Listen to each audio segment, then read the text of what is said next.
hand. Can you talk? Just me? Yes. Hi. Okay. Yes. No. Sorry. I just wanted to make sure I didn't hear any excess, so I wanted to make sure this was still all working. We have other stuff running today, so okay. We'll start off with Jackie, followed by Michelle. Hey, Jasmine. Congratulations on a great game. I wanted to ask you about something that isn't necessarily basketball related, but I wanted to know from your perspective what you take away from the passing of Ruth Bader Ginsburg. I mean, I'm looking at your shirt right now, do justice, walk humbly, and what you think your entire team can really take away from Ruth Bader Ginsburg.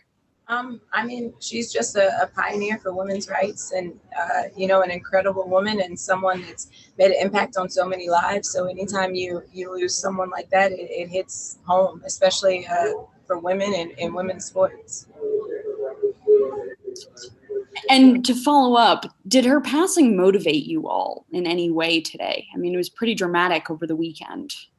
Yeah, I mean, it's definitely something that, you saw all over social. So, immediately once we saw that it happened, you were paying attention to it, following and seeing how people were honoring her all over the media. And then before our game, we also honored her. So, it's definitely something just with our whole summer and what we are, dedicating our season to, just, to empowering women.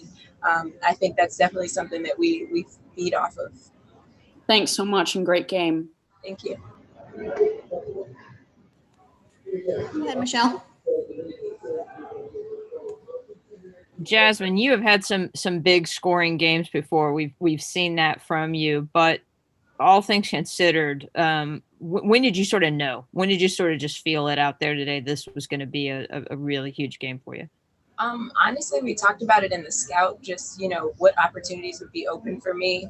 Kind of all season, they've been going under in the tunnel and kind of playing me soft there. So I knew the pull-up would be there.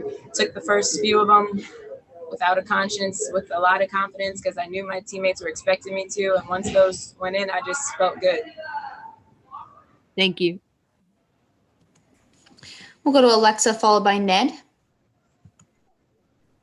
Hey, Jazz. Obviously, being able to put up a career high in a playoff game is always good and good timing, but to be able to do it as you're battling through this plantar fasciitis issue, I know that's been something over the last, really the season that you've dealt with, but can you walk us through a little bit how you've just been managing that with keeping, whatever upkeep you have had to do before games and how you actually get through it during games in a game like today with so much at stake? I mean, it takes a village. It's really been everyone from, me being able to sit out of a few games and have my teammates step up big and, play some extra minutes and take on some extra responsibility. That helps to give me rest. Our medical staff, all of them don't get enough credit between the dry needling, the massages, the doctors here just being ready for any and everything to get us back out on that court as quickly as possible. Everything together has helped me get to a place where I am right now, which isn't perfect, but by the time it's time for the game, I feel good enough to play. How much does adrenaline help too once the game gets going? It helps a lot. I feel like I'm one of those people that's, I zone out. When it's time for the game, I do my best to just focus on doing the best that I can do, and I'm not going to sell my team short. If I can't go, I won't go. Thanks, Jazz. Go ahead, Ned. Then we'll go to Adam. Howdy, Jazz. Congrats. Thank you. It may not go too noticed in the line score tonight, but Beatrice's performance tonight. Can you talk just a little bit about just the development of her this season? From being a rookie who was waived to coming in and contributing right away for you guys.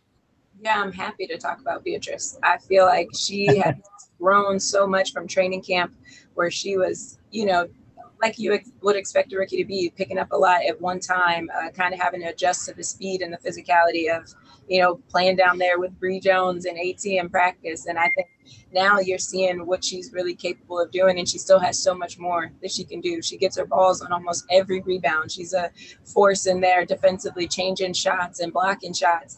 And, she has good touch on her shots. And when she's getting those kickouts, she had a few of them today. They didn't go down, but they were the right shots to take. So, she's a project for us. We're excited about how she's playing right now, and we see big things for her future. How does her length compare to JJ? I mean, JJ's pretty long too. But Beatrice just seems almost as long. Just yeah. I mean, they're different.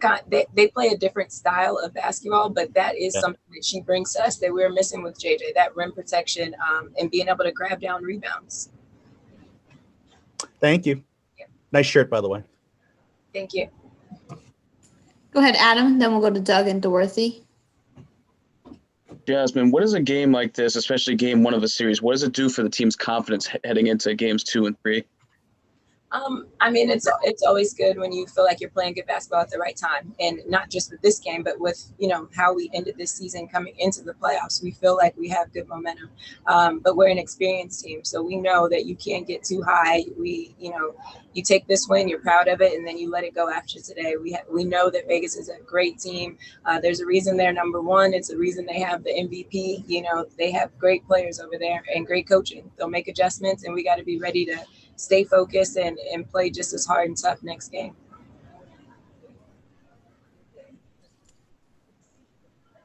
Go ahead, Doug. Hey, Jazz. Hi. Obviously, the other story today, besides you obviously with the great win, is what's going on in the other game being postponed. Kurt said that Kathy came into your guys' locker room to sort of tell you what was going on. Just talk about that a little bit. I mean, what was said to you guys? And obviously there are emotions going on. These players that were not be able to play today, and who knows what's going to happen with them down the road. Yeah, I mean, we kind of found out in a little bit of a scramble after the game. Holly had actually told me on air, and I didn't really understand what was happening at first, so I thought that our schedule would be affected too. But pretty much we're just waiting for protocol to carry out. We don't know which players it was. We just know that we're hoping for all false and that everybody is safe and healthy. We've been doing a good job down here, being conscious of, taking care of ourselves and each other, wearing our masks, doing everything that we need to do to sanitize and testing daily. So we feel good moving forward that everything will be okay. Thanks, Jazz. Mm-hmm. We'll go to Jerry and then Charlotte. Congratulations, Jazz, on a great game. When's the last time you felt that hot and that confident in a game? I don't know. There was an LA game in the playoffs last year that felt pretty good, but I don't know. I'd have to say that. I guess it was game 3, LA. Okay, thanks. Yes, this is Charlotte. Kind of to follow up on that, Kurt talked a little bit about just kind of letting you take over the game and not calling as many plays. Is that something you notice in the midst of the game, maybe before, after halftime? It is. I think sometimes that's a balance that we have, and not just today. I think anytime somebody gets going, and when our defense is clicking, when our defensive rebounding is as good as it was, I think we just play. We get out in transition, we play off the AT, and we feel good. We make good decisions. Everyone feels like they're in attack mode, and I think you saw him let us do that a little bit tonight. And then there's times where we got to, heat check, dial it back in, execute, and get where we want, and we did that as well. If I could just follow up on that, besides the Kurt's just like calling plays, is there an area where you really notice that difference, maybe in the huddle or on the court? When he kind of steps back a little bit and lets when you're in that rhythm and you're not you, but the team's in that rhythm. Yeah, I think so. He'll kind of call us to the sideline, me or Bree January, and just, let us know that he feels good about what we're doing. Just keep going, keep everybody together. Or in a timeout, he'll kind of ask us, what do we feel? What do we want to run? What are we feeling good about? What actions do we like? And we just go from there. Thank you. Gabby? Hey, Jazz. Gabby from NBC Connecticut. For as different as everything is this year, your team is different. This whole situation is different. The one thing we're still talking about is you guys being disrespected. It's people saying, how did they get here? This sort of thing. We talked about it. I feel like we're asking the same questions we were asking you last year of, when are people going to start seeing the Connecticut Sun as a team that will be here at this time, whatever the season looks like? You know what, at this point, I think that's just something that everybody else is talking about. Us in our locker room, we know what we're capable of. We've known it all season. Even with the 0-5 start, we knew we'd be right here. Do you like playing with the chip on your shoulder? I do. I feel like that's the kind of player I am. I've been doing that since my first year in the league. And, I just never feel like I've arrived or like our team's arrived. We know we can always improve and get better. And even when we play well, we look back on film and we're like, but we could have been even better. Thank you.